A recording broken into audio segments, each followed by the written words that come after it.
Hello friends, my name is Arshpreet और आज हम पढ़ने जा रहे हैं कॉम्बिनेशन ऑफ कैपेसिटर्स।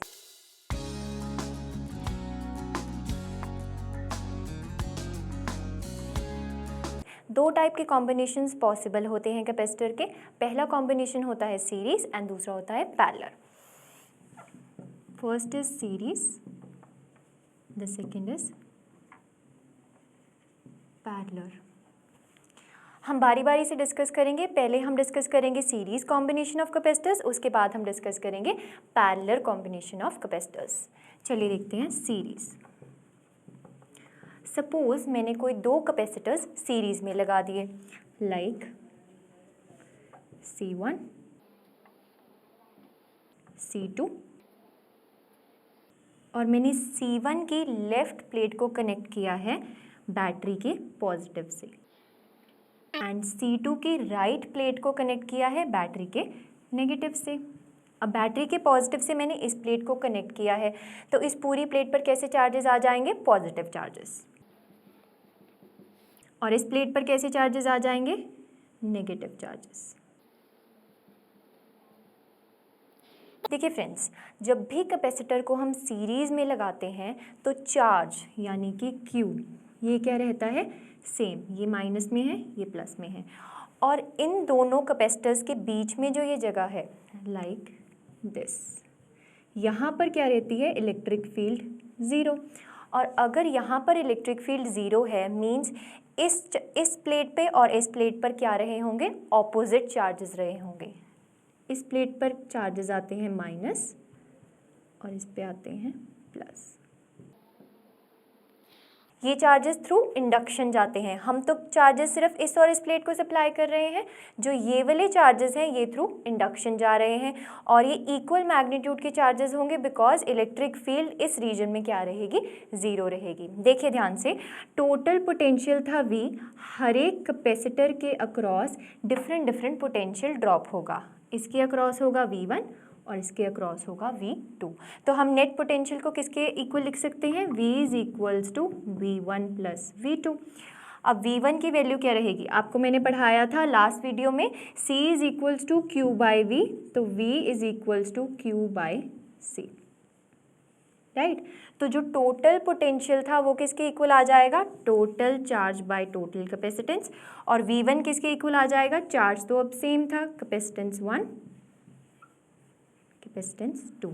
तो यहाँ से आपको पता चल रहा है Q दोनों साइड कॉमन है, उसको कट कर दीजिए और हमारे पास आ जाएगा 1/C is equals to 1/C1 plus 1/C2। Means अगर हमें किसी भी दो कैपेसिटर्स को इन सीरीज लगा दिया तो हमारे पास जो नेट इफेक्टिव कैपेसिटेंस है वो क्या हो जाएगी? रिड्यूस हो जाएगी। क्या हो जाएगी? रिड्यूस हो जाएगी। आप देख सकते हैं ना, 1/C is equals to 1/C1 plus 1/C2, मतलब कैपेसिटेंस जो है वो रिड्यूस हो रही है। तो ये हमारे पास फॉर्मूला आ जाएगा जब हम कैपेसिटर्स को सीरीज में लगाएंगे। देखिए फ्रेंड्स, कैपेसिटेंस का फॉर्मूला आया था हमारे पास 1/C is equals to 1/C1 plus 1/C2, और मैंने आपको बताया कि Q क्या रहेगा? फिक्स।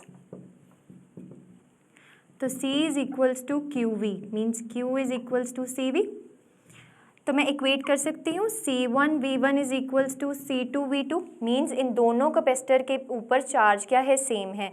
तो मैं इन दोनों के चार्जेस को क्या कर देती हूँ? Compare. That is C1V1 is equals to C2V2। यहाँ से आपको क्या पता चलेगा? C1/C2 is equals to V2/V1।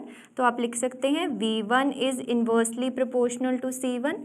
तो यहाँ से हमें एक इम्पॉर्टेंट रिजल्ट पता चल रहा है, दैट इज पोटेंशियल क्या रहती है? Inversely proportional to the capacitance. मतलब जितनी भी इस कैपेसिटर में पोटेंशियल ड्रॉप आएगा वो इन्वर्सली प्रोपोर्शनल रहेगा इसके कैपेसिटेंस से। अब देखिए, अगर हमें फाइंड करनी हो individual potential V1 and V2 की वैल्यू क्या आएगी? सपोज आपको कोई न्यूमेरिकल दिया गया है, उसमें आपको नेट पोटेंशियल की वैल्यू दी गई है, C1 एंड C2 की वैल्यू दी गई है, और आपको पूछा गया है V1 और V2 की वैल्यू क्या आएगी। तो आप उसको कैसे फाइंड करेंगे? चलिए देखते हैं। अब आपको पता चल गया था कि V is equals to V1 plus of V2। ये थी net potential, that was a combination of V1 and V2। तो यहाँ से आप V2 को क्या लिख सकते हैं? V minus V1। इस वैल्यू को आप यूज़ करेंगे इस फॉर्मूला में, दैट इज C1/C2, V2 की जगह डालिए V minus V1 divided by V1। तो ये क्या आ जाएगा, C1V1 is equals to C2V minus C2V1।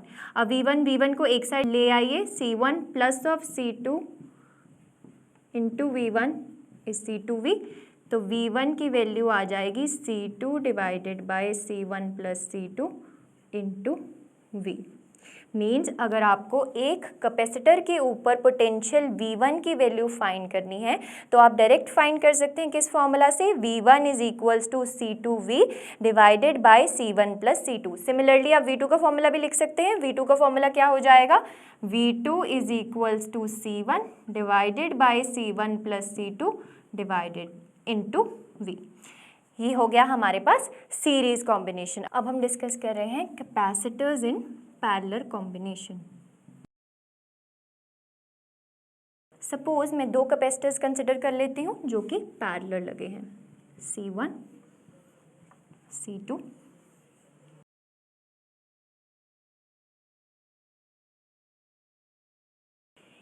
C1 and C2 के दोनों के लेफ्ट प्लेट को मैंने कनेक्ट किया है वोल्टेज के पॉजिटिव के साथ, बैटरी की पॉजिटिव के साथ, और इसकी राइट प्लेट्स को, C1 की भी राइट प्लेट को एंड C2 की भी राइट प्लेट को मैंने कनेक्ट किया है बैटरी के नेगेटिव के साथ। तो ये दोनों प्लेट्स के ऊपर क्या चार्ज आ जाएगा, पॉजिटिव, और इन दोनों प्लेट्स के ऊपर चार्ज क्या आ जाएगा, नेगेटिव। अब देखिए फ्रेंड्स, ये था पोटेंशियल V। अब इस केस में जब कैपेसिटर्स पैरेलल लगे हैं, इन दोनों केसेस में क्या होगा, पोटेंशियल ड्रॉप V की वैल्यू सेम रहेगी। आप देख सकते हैं इतना पोटेंशियल ड्रॉप इस कैपेसिटर के अक्रॉस होगा और इतना ही पोटेंशियल ड्रॉप इस कैपेसिटर के अक्रॉस होगा। पैरेलल कॉम्बिनेशन में क्या होगा, पोटेंशियल की वैल्यू सेम रहेगी। But what about the charge, अब चार्ज की वैल्यू यहाँ पे डिफरेंट हो सकती है। वो ज़रूरी नहीं है कि दोनों कैपेसिटर्स पे सेम हो।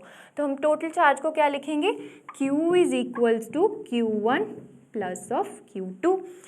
अब C is equals to QV हमें पता था, तो यहाँ से हम Q निकाल सकते हैं C इंटू V। तो कैपिटल Q को हम लिखेंगे C इंटू V, Q1 को लिखेंगे C1 into V plus C2 into V। Q2 को मैंने सब्सटीट्यूट कर दिया C2 इंटू V, Q1 को मैंने सब्सटीट्यूट कर दिया C1 इंटू V। V मैंने सारी जगह सेम क्यों रखा है, बिकॉज दोनों कैपेसिटर्स के अक्रॉस पोटेंशियल ड्रॉप सेम है, राइट। अब क्या होगा, V कट जाएगा, तो C is equals to C1 plus C2।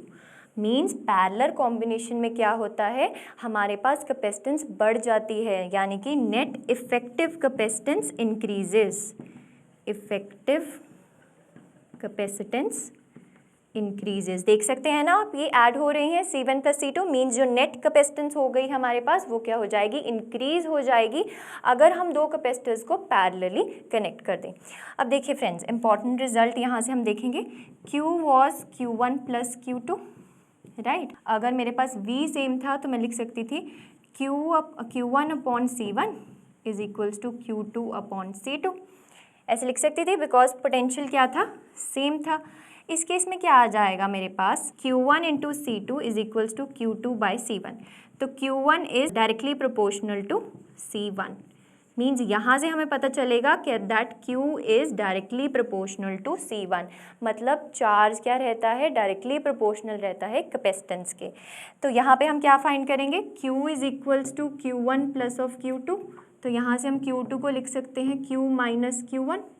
ये रिज़ल्ट हम यूज़ कर सकते हैं इस फॉर्मूला में। तो यहाँ से हमें पता चल जाएगा Q1 will be equal to C1 plus C2 into Q, और Q2 की वैल्यू आ जाएगी C1 plus C2 into Q।